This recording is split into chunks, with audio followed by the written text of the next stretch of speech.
Pour cette édition 2026, nous mobilisons 32 159 candidats, dont une force vive de 14 989 jeunes filles, soit 49,61%, répartis à travers 119 centres d'examen. Au nom de son Excellence, Monsieur le Gouverneur, Bahati Musanga Erasto, je proclame solennellement ouvert les travaux de l'examen d'État édition 2026 dans la province du Nord Kivu.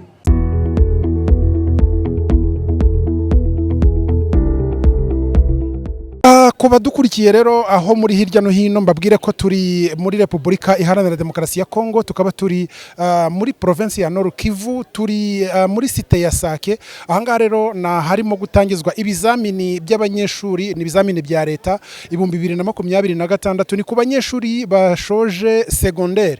Ni iminsi itatu, ni ku tariki 22 kugera ku 25. Nkuko mibona rero hano hari abayobozi batandukanye barimo vice gouverneur ushinzwe ibijyanye n'ubukungu ni Bahati Amani Shadrake, akaba ari kumwe rero na conseiller wa gouverneur ushinzwe education Madame Chantal, ari kumwe kandi n'abandi bayobozi barimo vice maire w'umujyi wa Goma, akaba ari kumwe kandi n'abandi bayobozi mu nzego z'uburezi.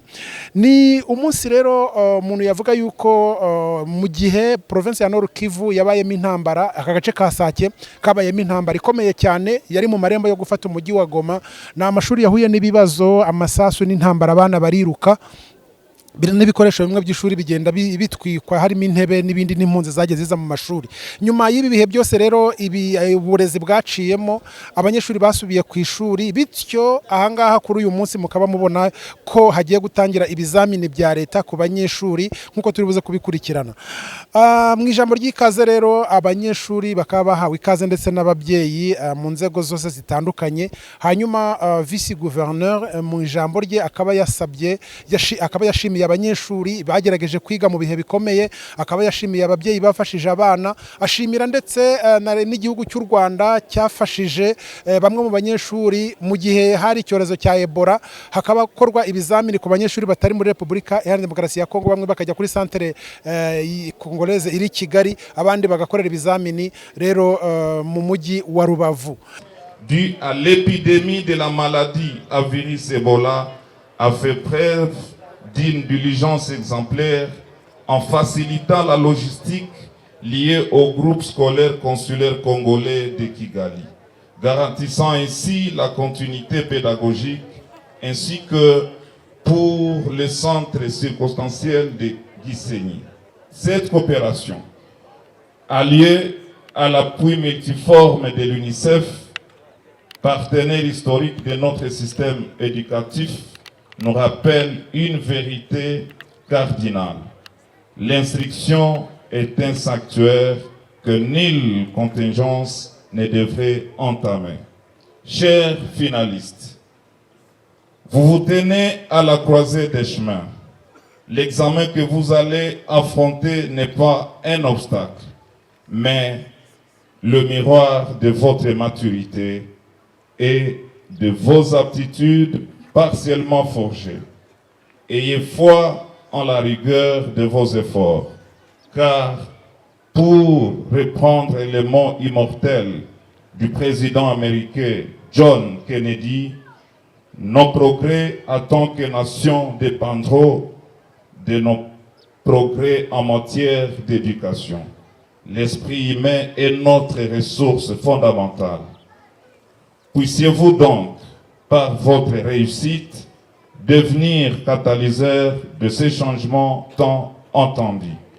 Matérialisation du processus de l'éducation moralisée, car, dit-on, science sans conscience n'est que ruine de l'âme. Pour cette édition 2026, nous mobilisons 32 159 candidats, dont une force vive de 14 989 jeunes filles, soit 49,61%, répartis à travers 119 centres d'examen.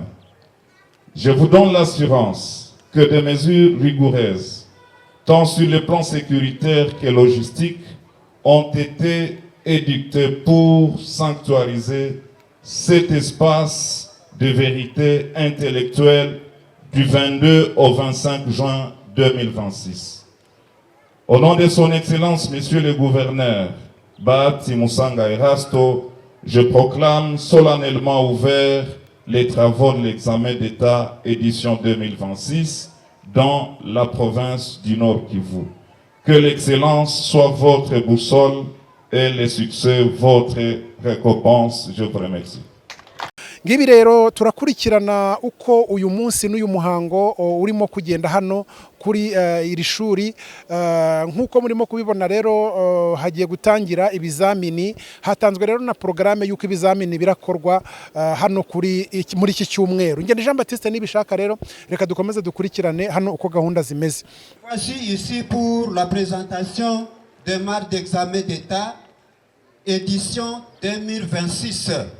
Contenant les premiers jours culture générale, deuxième jour branche spécifique, troisième jour sciences et quatrième jour langue. Qu'il presse l'autorité pour l'ouverture des marques. Merci. 5-2.